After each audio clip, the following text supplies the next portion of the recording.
मेरा टैलेंट मेरी पहचान यूट्यूब चैनल पर आप सुन रहे हैं गर्मियों के वो दिन भाग 5। पिछले एपिसोड में आपने सुना कि किस तरह हेडमास्टर के कहने से वह नौकरी करने लगती है तथा अंशुमन का भी पता उसे चल ही जाता है। अंशुमन ने उसे जान से मारने की कोशिश भी की, पर फिर भी उसने कोई वैसा एक्शन नहीं लिया। वहीं सुषमा को माधुरी ने वापस से अंशुमन के पास भेज दिया। उसे काफी समझाया बुझाया। अंशुमन नकली पुलिस वाले भेजकर पोस्टमास्टर को पिटवाना चाहते थे, या ये कहे कि जान से मार देना चाहते थे। अब आगे माधुरी ने कुछ भी नहीं कहा और सुषमा को भी कुछ कहने से रोक दिया, क्योंकि जिसे रिश्ता बचाना होता है वह यही चाहता है कि चुप रहकर रिश्ता बचाया जा सके। इसलिए उसने कोई जोर जबरदस्ती नहीं की। सुषमा कर घर में चली गई, लेकिन माधुरी तांगे पर बैठकर वापस चली गई। अंशुमन पड़ा पड़ा गंदी गंदी गालियां देता रहा। कुलांक्षणी पोस्टमास्टर के साथ पता नहीं किस तरह रहती होगी, तूने मेरी नाक कटा डाली, और भी बहुत अजीब अजीब गालियां देता रहा। माधुरी ने कुछ नहीं कहा। तुम दोनों को मिलाकर वह शांत भाव से शून्य में अपने विचारों में ही उलझी तांगा पर बैठी घर आ चुकी थी। लेकिन उसने कभी इस बात की परिकल्पना तक न करी थी कि जिसके लिए वह दिल जान से मर जाएगी उसी को आज किसी और के हवाले कर चली आएगी। पोस्ट ऑफिस आज न खुला था। रविवार का दिन होने के कारण पोस्ट ऑफिस बंद था। पोस्टमास्टर ने माधुरी को देखते ही दौड़े चले आए। उन्होंने कुछ कहा नहीं, सीधे माधुरी को उतरने का इशारा किया और तांगे वाले को किराया देकर वहां से घर चले आए। माधुरी धीरे धीरे चलती हुई अपने कोठरी में चली गई। ऐसा लग रहा था जैसे उसे किसी ने अपने वशीकरण कर वशीभूत किया हुआ हो। वह उसी के इशारे पर सब कुछ कर रही हो। माधुरी कोठरी में जाकर फूट फूट कर रोने लगी। उसका पति आज उससे हमेशा के लिए दूर हो गया था। अंशुमन ने भी अपनी गलतियों का एहसास किया तब जब सुषमा ने उसे बहुत प्यार से भरसक समझाने की कोशिश करी। पहले तो उसने काफी सच्चाई का इनकार किया, लेकिन बाद में उसे भी मानना पड़ा कि उसने माधुरी के साथ बहुत गलत किया है। उसने 8-9 साल अपने जिंदगी के कैसे व्यतीत किए होंगे। उसको तो उसने पैसे तक न दिए। जब उसने उसे प्रधान जी की स्टोरी कह सुनाई तो वह आग बबूला हो गया।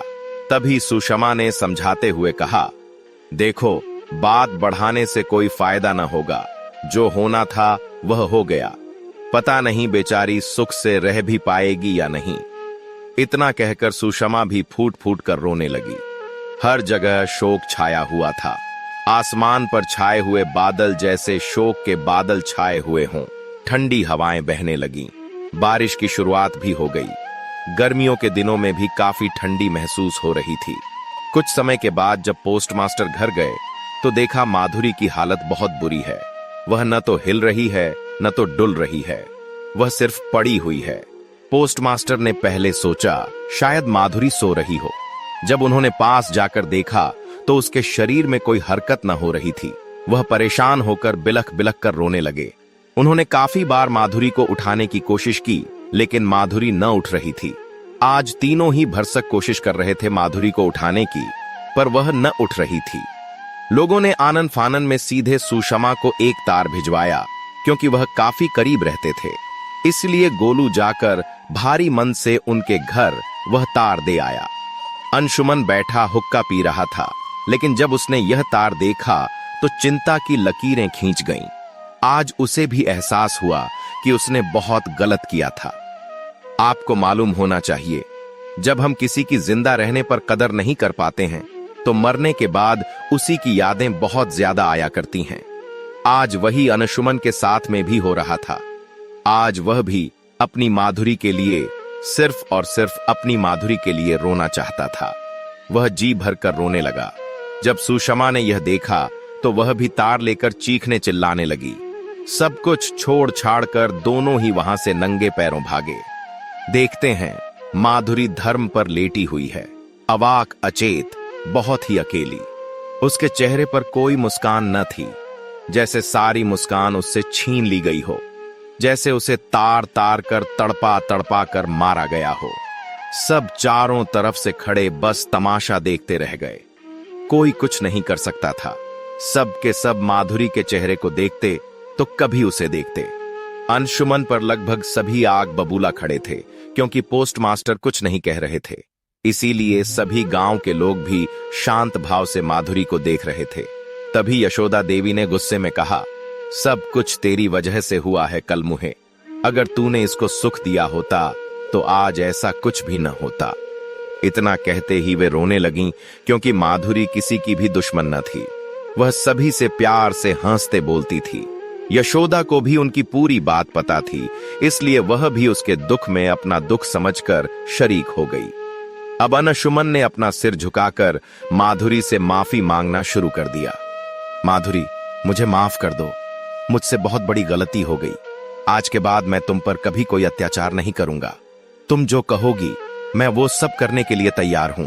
बस एक बार, सिर्फ एक बार मेरे लिए आंखें खोल दो। देखो, तुम्हारा अंशुमन आया हुआ है। तभी 2-3 और स्त्रियां आईं और बोलीं, अब झूठा नाटक दिखाना बंद कर। जो होना था वो हो गया। भगवान ने उसे अपने पास बुला लिया। इस धरती वालों के पास उसके रहने के लिए 2 गज जमीन भी न थी। अब ऊपर जाकर भगवान की गोद में जा रही होगी। याद रखना, जैसे तूने इसको जीते जी मार डाला है, ऐसे ही तू भी जीते जी मरेगा।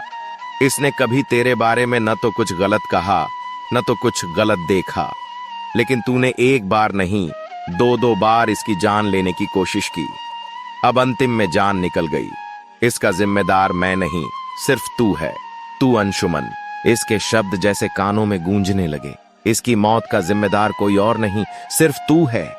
तू, सिर्फ तू है, तू, सिर्फ तू है, तू अंशुमन। अंशुमन फूट फूट कर रोने लगा। उसने माधुरी का सिर अपनी गोद में रखकर उससे कहा, माधुरी, उठ जाओ, सिर्फ एक बार मेरे लिए उठ जाओ। लेकिन अब ऐसा न हो सकता था। तभी भीड़ के बीच में से भीड़ को चीरते हुए एक वैद्य निकल आए। उन्होंने कहा, पहले मैं तो देख लूं यह मर गई है या नहीं। इसको तो कोई रोग न था, यह तो शांत रहती थी। ऐसे मौत होना मुझे कुछ रास नहीं आता। यह तो एक रहस्यमय मौत है। हमारे गांव में ऐसी मौतें बहुत कम ही हुआ करती हैं। कहीं ऐसा तो नहीं इसे कोई और दिक्कत आ गई हो और आप सभी लोग बेवजह ही रोते जा रहे हो। वे एक सिर्फ वैद्य ही नहीं, वे एक सच्चे पुजारी, तांत्रिक और मानत्रिक थे।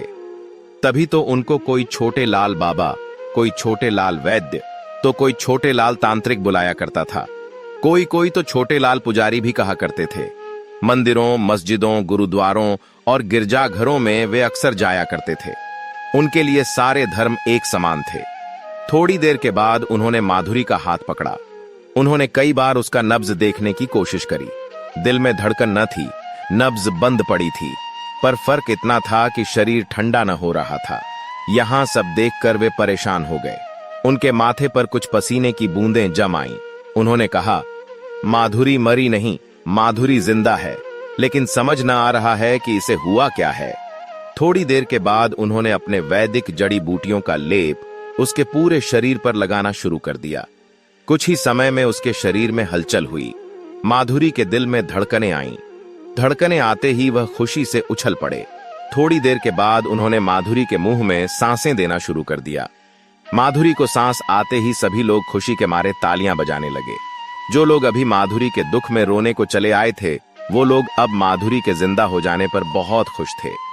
सबको हैरानी हो रही थी कि आज ये कैसा चमत्कार कर दिखाया छोटे लाल पुजारी ने।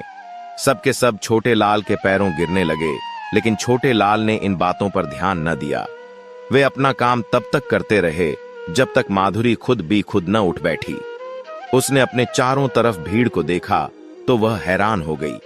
फिर अपने सामने सिर झुकाए अंशुमन को बैठा देख वह अनायास ही रो पड़ी। उसने धीरे से फटे हुए स्वर में कहा, क्यों आए हो यहां? क्या अभी भी तुम्हें मेरी जान लेनी है? लो, मैं अपना सिर झुकाए देती हूं, काट दो मेरा सिर। तुम भी क्या याद करोगे कि किसी ने हंसते हंसते तुम्हारे ऊपर अपनी जान निसार की थी? सुषमा उसके पास आई और उसे बोली, माधुरी, यहां तुम्हें मारने नहीं, तुम्हें हमेशा के लिए अपनी गलती के लिए माफी मांगने के लिए आए हैं। माफी? कैसी माफी? माधुरी ने अंशुमन की तरफ देखते हुए कहा। अंशुमन रोते हुए बोला, हाँ माधुरी, आज सच में मैं अपनी हर एक गलती की तुमसे माफी मांगने आया हूं। मुझे पता है कि मैं माफी के योग्य नहीं हूं, लेकिन तुम चाहो तो मुझे माफ कर सकती हो। माधुरी रोते हुए बोली, अंशुमन, मैं तुम्हें माफ कर सकती हूं, लेकिन एक बात बताओ, क्या तुम हमारे उन आंसुओं को वापस से खुशियों में बदल सकते हो जो 8-9 साल तक मैंने बहाए? क्या तुम उन दर्दों को महसूस कर सकते हो जो दर्द मैंने 8-9 साल तक सहे? क्या उन परेशानियों को हमारी जिंदगी से हमेशा के लिए भुला सकते हो जिनको मैंने रो रो कर सहे? उस प्रधान जी के कहर को हमेशा के लिए भुला सकते हो जिसने मेरी इज्जत तार तार करने की कोशिश की? उस समाज से हमें उतनी ही इज्जत दिला सकते हो जिस समाज ने ताने मार मार कर मुझे जिंदा न छोड़ा, जिसने मुझे एक जीता लाश बनकर छोड़ दिया। क्या तुम ये सब दिला सकते हो? यदि यह सब दिला सकते हो तो मैं तुम्हें माफ करने के लिए तैयार हूं। स्त्री की सबसे बड़ी इज्जत ही उसका गहना हुआ करती है, और जब वो एक बार लूट जाती है तो फिर वह कभी वापस नहीं आया करती। इसलिए मैं तो तुम्हें कभी माफ नहीं कर सकती। हां, ऊपर वाले से माफी जरूर मांगना। यदि वे तुम्हें माफ कर देंगे तो निश्चय ही मैं तुम्हें माफ कर दूंगी। यदि ऊपर वाले ने तुम्हें माफ न किया तो मैं भी तुम्हें कभी माफ न करूंगी, क्योंकि तुमने मेरे साथ सिर्फ विश्वासघात ही नहीं किया, मेरी जिंदगी का सर्वनाश कर दिया। इतना कहने के बाद वह फूट फूट कर रोने लगी। भीड़ की भीड़ जमा थी। सबने कोई माधुरी की तरफ प्रेम भरी नजरों से देख रहा था तो कोई माधुरी की तरफ से अंशुमन को गालियां दिए जा रहा था। सबके सब अपनी धुन में लगे हुए थे। अंशुमन कुछ न बोला। उसने जब माधुरी का हाथ पकड़ने की कोशिश की तो माधुरी ने एक झटके में उसके हाथ को हटा दिया और बोली, नहीं अंशुमन, अब तुम मेरे नहीं रहे। मैं किसी और के प्यार को अपना प्यार नहीं कह सकती। जाओ सुषमा बहन, इनके साथ में तुम हमेशा खुश रहना और भगवान से प्रार्थना करो कि जल्दी ही मेरी मौत आ जाए। सुषमा गले लगकर रोने लगी, बोली, ऐसा मत बोलो बहन, तुम्हारे बिना मेरा कौन है? तुम ही तो हो मेरी सुख दुख की सहभागिनी। मैं तुम्हें कभी मरने न दूंगी। यदि भगवान भी चाहे तो भी मैं तुम्हें मरने न दूंगी। यदि मेरी जिंदगी भी तुम्हारे काम आ जाए तो मैं लगाऊंगी। तुमने अपने सबसे बड़ी धरोहर को मेरे लिए बलिदान दिया है। मैं इस बलिदान को कभी व्यर्थ न जाने दूंगी। इतना कहने के बाद वे दोनों चले गए। अब माधुरी बहुत ही अकेले हो गई थी। धीरे धीरे भीड़ की भीड़ चली गई। पोस्टमास्टर ने माधुरी को होले से उठाया और वहां से लेकर कोठरी में चले गए। वैद्य भी भगवान की जय जयकार करते हुए वहां से चले गए। सारे लोग खुश थे सिवाय एक शख्स के। माधुरी अपने मन में सोच रही थी, इन्होंने मुझे क्यों बचाया? अब ऐसी अकेली जिंदगी जीने से तो बढ़िया है कि मैं मर ही जाऊं। मेरा अब इस दुनिया में कोई नहीं, इसलिए मैं अब जीना नहीं चाहती। उसने पोस्टमास्टर को बुलाया और प्यार से उनसे कहा, साहब, मैं मरना चाहती हूं, मैं जीना नहीं चाहती। आपने मुझे क्यों बचाया? इतना कहने के बाद वह फूट फूट कर रोने लगी। पोस्टमास्टर ने कहा, मारने वाले से बचाने वाला बहुत बड़ा है माधुरी। हम सब ने तो तुम्हें मरा हुआ ही मान लिया था। भगवान न करे तुम्हें कुछ हो जाता तो मैं तो कहीं का न रहता। बदनामी उठाता 100 अलग से और तुमसे दूर हो जाता 100 अलग से। इतना कहकर उनकी आंखों से भी आंसू निकल आए। ये कैसी विडंबना थी। दोनों एक दूसरे के लिए रो रहे थे, लेकिन दोनों ही एक दूसरे के बारे में कुछ विशिष्ट न जानते थे। माधुरी ने कहा, मैं अकेली हो गई हूं। अब इस अभागन के साथ कौन रहना चाहेगा? सबको मेरी सच्चाई का पता चल चुका है।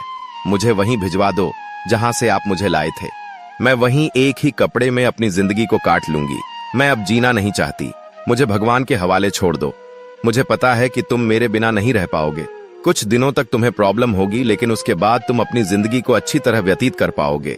पोस्टमास्टर ने सिर हिलाकर न में इनकार करते हुए कहा, मैं तुम्हें अपने से अलग कभी ना होने दूंगा। माधुरी, तुम्हें क्या पता कि मैं तुम्हें कितना प्यार। इतना कहता हूं वह रुक गए। उन्हें लगा कि वह कुछ ज्यादा ही बोलने जा रहे थे। अचानक माधुरी के दिल में एक धक्का सा लगा। वह मन में सोचने लगी, क्या सच में पोस्टमास्टर उससे प्यार करते हैं? उनके दिल की थाह लेने के लिए उसने कहा, मुझे अभी मेरे वहीं घर में भिजवा दो। मैं 2 या 3 दिन से ज्यादा जिंदा न रहूंगी। समय की नजाकत ने मुझे तार तार कर डाला है। लेकिन पोस्टमास्टर ने इसके जवाब में कहा, माधुरी, अब जिएंगे तो साथ और मरेंगे तो साथ। बहुत दिन तक मैंने तुम्हारे दुखों को देखा है। तुमने मेरी भावनाओं को कभी समझने की कोशिश नहीं की, लेकिन आज तुम्हें समझना होगा। इतना कहने के बाद उन्होंने माधुरी का हाथ पकड़ लिया और उसे गले से लगा लिया। इस बार माधुरी ने भी उसका कोई इनकार नहीं किया, क्योंकि उसे पता था जो भी उसके साथ हो रहा है वह कुछ मायने में सही हो रहा है। वैसे भी अब अंशुमन उसके ना थे, और इस अभागन को और कौन ही अपना सकता है। यदि वे सच्चे दिल से प्यार करते हैं तो बेशक उनकी जिंदगी में मुझे आ जाना चाहिए। वही डाकिया रोते हुए बोले, माधुरी, तुम्हें पता नहीं है मैं तुम्हारे बगैर कितना अकेलापन महसूस करूंगा। तुम कम से कम एक बार तो मेरे बारे में सोचो। अगर तुम यहां से चली जाओगी तो मैं कैसे रह पाऊंगा। भले ही मैंने तुम्हें किसी स्वार्थ से नहीं रखा था, क्योंकि अब तुम्हारी जिंदगी में कोई नहीं है, इसलिए तुम मुझे सिर्फ एक मौका देकर देखो। मैं तुम्हें कभी जिंदगी में खुद से अलग ना करूंगा, किसी बात के लिए कोई भी तकलीफ ना दूंगा। दोनों को गले लगे। देख, दोनों नौकर खड़े मुस्कुरा रहे थे। समय जैसे थम सा गया हो। काली घटाएं आसमान में छाई हुई थीं, जो आसमान को चारों तरफ से घेर रखा था। बूंदें रिमझिम बरस रही थीं और वहीं ठंडी मीठी हवा बह रही थी। दोनों एक दूसरे से गले लगे हुए एक दूसरे में खोए हुए थे। तभी अचानक बूढ़े ने मोटे आदमी से कहा, तू शादी कब कर रहा है, बताना। देख, इनका प्रेम आलाप तो काफी ज्यादा हो रहा है। मोटा आदमी बूढ़े आदमी को तंबाकू बनाते हुए देख रहा था। मोटे आदमी के हाथ में चाय के कप थे, जिनमें चाय रखी हुई थी, लेकिन वह इन्हें डिस्टर्ब नहीं करना चाहता था। जब हम किसी बहुत गहन मुद्दे पर बात कर रहे होते हैं या फिर अपने प्रेम आलाप में मग्न होते हैं, तो यदि हमें कोई डिस्टर्ब करता है तो हमें सबसे ज्यादा बुरा लगता है। यह बात नौकरों को अच्छे खासे तरीके से पता थी। उन्होंने कभी किसी स्त्री के गले में अपनी बाहें नहीं डाली थीं, इसलिए यह उनका पहला अनुभव और सुख था, जिसमें उन्हें कोई भी डिस्टर्ब न करे वही सही रहता। थोड़ी देर के बाद मोटे आदमी ने कहा, अरे बाबा, तुमको भी तो यह सब देखकर तुम्हारी जवानी याद आ गई होगी ना। दोनों मिलकर जोर जोर से हंसने लगे। जोरदार ठहाकों की आवाज सुनकर अचानक उन दोनों का ध्यान टूटा तो देखा दोनों नौकर उनके पीछे खड़े हैं। मोटे वाले आदमी के हाथ में चाय के कप हैं, जिसमें चाय रखी हुई है। उस आदमी ने कहा, जाइए मत, चाय पी लीजिए, सबके लिए चाय तैयार है। सभी ने चाय का कप लिया और वो दोनों भी शर्माते हुए अपने अपने कोठियों की तरफ निकल गए। अब दोनों के लिए दोनों के पास भावनाएं और बहुत सारी उम्मीदें और आशाएं थीं। दोनों को किसी बात का डर या भय नहीं था। वो न किसी से डरते थे और न किसी से भयभीत होते थे। कुछ दिन तो यूं ही बीतते रहे। फिर एक दिन अचानक पोस्टमास्टर घबराते हुए उसके पास आए और बोले, माधुरी, जल्दी से तैयार हो जाओ, मुझे कहीं निकलना है, बहुत ही इमरजेंसी है। माधुरी समझ नहीं पा रही थी कि अचानक से क्या हो गया। उसने एक पल को तो सोचा कि कहीं अंशुमन ने अपनी बातों से मुंह तो नहीं फेर लिया। क्या वे आज सचमुच मेरी जान लेना चाहते हैं? सारी बातों को नजरअंदाज करते हुए वह झटपट तैयार होकर बाहर आ गई। बोली, चलिए। पोस्टमास्टर ने कहा, ऐसे चलोगी? सबके सामने तुम्हारी इज्जत खराब हो जाएगी। माधुरी आश्चर्यचकित होकर बोली, कहां जाना है हमें? पोस्टमास्टर ने कहा, जहां भी जाना हो अच्छे से बन ठन कर चलो, ताकि पता चले कि यह पोस्टमास्टर की बीवी आ रही है। दोनों खिलखिलाकर हंस दिए। मोटा आदमी बोला, अभी तो शादी नहीं हुई मेम साहब, और आप तो अलग अलग सोते हैं, फिर हम यह कैसे मान लें कि वह तुम्हारी बीवी है? फिर बूढ़ा और पोस्टमास्टर भी हंस पड़े। बेचारी माधुरी शर्म के मारे लाल हो रही थी। वह शर्माकर अंदर चली गई और महंगी साड़ी पहनकर आ गई। खूब सुंदर लग रही थी वह, जैसे सूरज ने भी अपनी छटा बिखेर कर चंद्रमा को भोजन के लिए आमंत्रित किया हो। माधुरी ने अपनी खूबसूरती के आगोश में लेने के लिए पोस्टमास्टर को आमंत्रित किया था। वे देखते ही रह गए। तभी गोलू आया। उसने भी माधुरी को इसी तरह देखा। दोनों एक हो गए, दो आंखें चार हुईं और गोलू खिलखिलाकर हंस दिया। गोलू ने कहा, मैडम जी, सत्य में आप बिजली ही गिरा देंगी। आज लगता है ऊपर की छाई काली घटाएं नीचे छा जाएंगी। बिजली ऐसा चमकेगी जैसे आपके मस्तक पर लगी बिंदियां चमक रही हैं। माधुरी कुछ नहीं बोली, वो यूं ही खड़ी रही। थोड़ी देर के बाद पोस्टमास्टर ने उसका हाथ पकड़ा और साथ में तांगे पर चले गए। पीछे पीछे दोनों नौकर भी चले गए। दोनों तांगे पर बैठे और तांगा हवा से बातें करते हुए आगे बढ़ने लगा। आज तांगा सजा नहीं था। तांगे पर कोई विशेष चमक भी नहीं थी। वह तांगा एक किराए का तांगा था। तांगे वाले से बात करते हुए पोस्टमास्टर काफी खुश थे। वे बातें ऐसे कर रहे थे जैसे कोई तीसरा चुपके से उनकी बातें सुन रहा हो। गोलू भी पीछे दूसरे तांगे में आ रहा था और वह भी मुस्कुरा रहा था। गोलू एकदम राजा साहब के अंदाज में ठाठ बाट में चला जा रहा था। उसका तांगा खूब ज्यादा सजा और सवरा था, लेकिन उसके तांगे पर कोई चालक नहीं था, न ही कोई ड्राइवर था। दोनों के तांगे चलते चलते एक मैदान में पहुंचे, जहां पर पहले से ही पूरी व्यवस्था की गई थी। देखा, पंडाल लगा हुआ है, चारों तरफ से धूम मची है, गोले पटाखे फूट रहे हैं, लोग खुशियां मना रहे हैं, बैंड बाजे ढोलक और तासे बजाए जा रहे हैं, सभी खुशी के मारे झूम रहे हैं।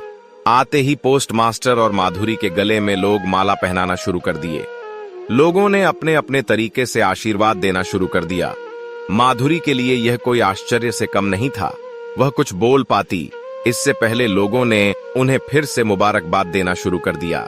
उसने विस्मित होकर पोस्ट मास्टर से पूछा, अब यह क्या है? पोस्ट मास्टर एक तरफ को देख रहे थे, उनकी आंखें जैसे किसी को ढूंढ रही थीं। उन्होंने माधुरी का जवाब देने के बारे में सोचा ही था कि तभी देखा सामने से सुषमा तेजी से दौड़ी चली आ रही है। उसने भी 2 मालाएं लीं और दोनों को पहनाकर उनका स्वागत और अभिनंदन किया। माधुरी के जब कुछ समझ नहीं आया, वह सुषमा के गले में बाहें डालकर बोली, बहन सच सच बताओ आज क्या है? अब तो मुझे पोस्ट ऑफिस में काम करते हुए काफी दिन हो गए, आज क्या रहता है? सुषमा ने कहा, सब कुछ पता चल जाएगा। सब कुछ ऐसे ही जान लेना चाहती हो? इतना आसान नहीं है ये सब जानना। वो कहाँ हैं तुम्हारे? माधुरी ने उदास स्वर में पूछा। तभी सुषमा ने कहा, वे आना चाहते थे लेकिन किसी काम से अटक गए हैं, इसलिए वह आ नहीं सके। माधुरी पूरी बात समझ गई कि हो न हो कुछ ऐसा फैसला लिया गया है जिसके बदौलत शायद अंशुमन को यहाँ आना पसंद नहीं था। वह तुरंत सुषमा से बार बार पूछने लगी कि यहाँ पर क्या होना है। तभी उसे लेकर सुषमा अंदर चली गई और उसे सजाने लगी। वह खूबसूरत लाल जोड़े में सज गई। जब वह पूरा दुल्हन का रूप धारण कर चुकी तो लोगों ने देखा, क्या खूबसूरती थी। माथे की बिंदियां जैसे चूम लेने का दिल कर रहा हो। कानों में बड़ी बड़ी सोने की बालियां, हाथों में गजरे और कंगन, चूड़ियों के सहित बढ़िया 2-2 दर्जन चूड़ियां पहने हुए मुस्कुराती हुई माधुरी नाक में नथनी पहने हुए क्या खूब इतरा रही थी। गले में एक बड़ा सहार और एक मटर माला पहने हुए थी। इसके साथ साथ उसने और भी बहुत सारे जेवर और गहने पहने, जिसे देखकर लोग तो समझ ही नहीं पा रहे थे कि यह वही माधुरी है। उसे देखकर कोई छोटा बच्चा भी कह सकता था, यह किसी राजा की रानी चली आ रही है। अब माधुरी को समझते देर नहीं लगी। वह मन ही मन में प्रफुल्लित हो उठी थी। आज उसको एक नई जिंदगी मिलने वाली थी। वह जिंदगी जिसकी उसने कल्पना तक नहीं की थी। वह जिंदगी जो उसके सारे जिंदगी को बदल देने वाली थी। सुषमा खुशी खुशी उसे सजा रही थी और बात बात पर उसे चिढ़ा भी रही थी। देख रही है, आज रात में थोड़ा हिसाब से जाना। पोस्ट मास्टर को बहुत दिनों के बाद कोई प्रसाद खाने को मिलेगा। और दोनों हंस देती। माधुरी ऊपर से उसे डांट देती, लेकिन मन ही मन में उसके मन में भी बहुत कुछ चल रहा था। थोड़ी देर के बाद माधुरी धीरे धीरे चलती हुई सुषमा के साथ बाहर आई तो देखा स्टेज पूरा सजा हुआ था। अनाउंसर अनाउंस कर रहा था, सभी लोग शांति बनाए रखें, माधुरी आ रही है। तभी पंडित जी ने एक विशिष्ट प्रकार का मंत्र पढ़ा, जिसका कहने का मतलब था कि इन दोनों को किसी की भी नजर न लगे, कोई ऊपरी बाधा हो तो दूर हट जाए, भगवान सभी देवी देवता उनकी रक्षा के लिए उपस्थित हो जाएं। शादी समारोह शुरू होने वाला है। माधुरी अंदर ही अंदर घबरा रही थी। जब उसने पोस्ट मास्टर को देखा तो वह काफी आश्चर्यचकित हो गई। उन्होंने तो कभी जिंदगी में इतना सजा सवरा नहीं था। हाय, क्या खूबसूरत रुपयों की माला पड़ी थी गले से लगाकर पैरों तक लटकते हुए। वह रुपयों की माला देखकर माधुरी और भी ज्यादा प्रफुल्लित हो उठी थी। इसके अलावा सिर पर रखा मोर देखकर वह बहुत खुश हुई। मोर में चमकती लाइटें जो उसे और भी ज्यादा खुशनुमा बना रही थीं। उसका मोर ऐसे लग रहा था जैसे किसी राजा का राज मुकुट हो। दोनों को स्टेज पर खड़ा कर दिया। लोगों ने उन्हें बधाइयां देना शुरू कर दिया और अनाउंसर शायरियों पर शायरियां बोलता चला जा रहा था। लोगों की तालियों की गड़गड़ाहट बढ़ती जा रही थी। सभी लोग खुश थे। सुषमा उनके पीछे खड़ी मुस्कुरा रही थी। माधुरी ने धीरे से घूंघट की आड़ से सुषमा को देखा। सुषमा ने आंख मारकर जैसे आंखों ही आंखों में कहा हो, कैसा लग रहा है जान? माधुरी मुस्कुरा दी, कुछ बोल नहीं सकी। थोड़ी देर के बाद उन दोनों का शादी समारोह शुरू हो गया। शादी होने लगी। सारी रीति रिवाजों से उन दोनों की शादी हुई। लोग खुश हो होकर उन्हें तोहफे और उपहार भेंट करने लगे। ऐसी ऐसी चीजें उपहार और तोहफे में दी गईं जिसके बारे में माधुरी कभी सोच भी नहीं सकती थी। यहां तक कि कुछ चीजें तो ऐसी थीं जो उसने कभी देखी भी नहीं थीं। वह खुशी खुशी अपने होने वाले पति को देख रही थी। कुछ ही समय के बाद वे दोनों एक बंधन में बंध गए और दो शरीर और एक आत्मा हो गए। वे दोनों एक दूसरे को गले लगाकर सारे जहान को यह सबूत दे दिया कि अब वो दोनों दो नहीं एक हो चुके हैं। सुषमा भी खुश होकर उन दोनों के बीच में आ खड़ी हुई और बोली, ऐसे ना जाने दूंगी तुम्हें, आज तो कुछ लेकर ही दम लूंगी। चलिए पीछे हटिए मेरी बहन से। इतना कहना ही था कि पोस्ट मास्टर ने शर्माते हुए पूछा, क्या चाहिए आपको, बताइए सुषमा जी। सुषमा ने कहा, जो जी में आए खुशी से दे दो, वरना मैं तो बहन को ही मांग ले जाऊंगी। पोस्ट मास्टर मुस्कुराते हुए बोले, अरे इनके लिए तो मैं सब कुछ दे सकता हूं, मगर इनको नहीं दे सकता। इसके अलावा कुछ और मांग लो। उसके बाद पोस्ट मास्टर खुश होकर कुछ पैसे और एक बहुत ही बहुमूल्य हीरे की अंगूठी निकालकर सुषमा को दे दिया। सुषमा ने उस अंगूठी को पहना तो सुषमा की भी चांद लग गए, क्योंकि वह अंगूठी थी ही इतनी सुंदर जैसे चमक रही हो, और अंगूठी के ऊपर जैसे कोई विशेष प्रकार की रत्नमणि लगी हो। सभी का आशीर्वाद लेने के बाद वह उस बूढ़े व्यक्ति के पास पहुंचे। माधुरी ने हाथ जोड़ लिया। तभी पोस्ट ऑफिस के पोस्टमास्टर ने कहा, चाचा जी आशीर्वाद दो मेरे। माँ बाप तो नहीं है आशीर्वाद देने के लिए, आप जो भी हो तुम ही हो। बूढ़े ने दोनों को आशीर्वाद दिया और बोला, सदा सुखी रहो, तथा माधुरी को आशीर्वाद देते हुए बोला, सदा सुहागन रहो, तुम्हारे सुहाग को किसी की नजर न लगे और तुम दोनों हमेशा एक दूसरे के लिए बरकरार रहो। आशीर्वाद देने के बाद अचानक मोटा आदमी उधर से दौड़ा चला आ रहा था। तभी किसी ने शरारत की और मोटे आदमी का पैर पकड़कर खींच लिया। वहां पेट के बल गिर पड़ा और सारे लोग हंसने लगे। पूरे भीड़ में सब उसे ही देखने लगे। लोग हंसते हंसते मोटा वाला आदमी भी जोर से उठा और कूदता फांदता उनके पास पहुंच गया। बोला, अरे हमसे भी आशीर्वाद ले लो, हमारे आशीर्वाद में क्या खराबी है। पोस्ट मास्टर ने हंसते हुए उसे कुछ पैसे और उसके लिए लाया गया गिफ्ट उसे दिया और बोला, दे दीजिए आशीर्वाद महाराज, आपके आशीर्वाद की हमें बहुत जरूरत है। उसने कहा, जल्दी से कोशिश करो और नन्हा मुन्ना हमारे लिए कोई एक भतीजा ले आओ। यह सब सुनना ही था कि माधुरी अंदर से शर्मा दी। पोस्ट मास्टर ने कहा, क्यों माधुरी, इसका आशीर्वाद कब तक फलेगा? माधुरी ने कहा, जब आप चाहो। सारे लोग हंस पड़े। तभी भीड़ में से 2-3 लोग निकलकर आए और उसका पेट सुहलाना शुरू कर दिया। मोटा आदमी इससे काफी गुस्से में हो गया और बोला, मेरे पेट को मत छुओ। तभी लोगों ने कहा, मैं देख रहा हूं तुम्हारे इस मोटे पेट में चोट तो नहीं लगी। सारे लोग जोर जोर से हंसने लगे।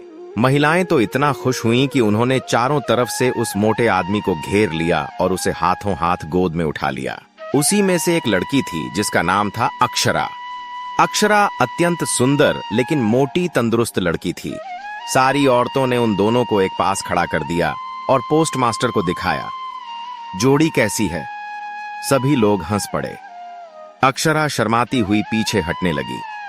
तभी अचानक मोटे आदमी ने उसका हाथ पकड़ लिया और बोला, अब ऐसे न जाने दूंगा, इन्होंने खड़ा किया है तब तुम्हें मेरे साथ दहेज में चलना होगा। लोग हंसने लगे।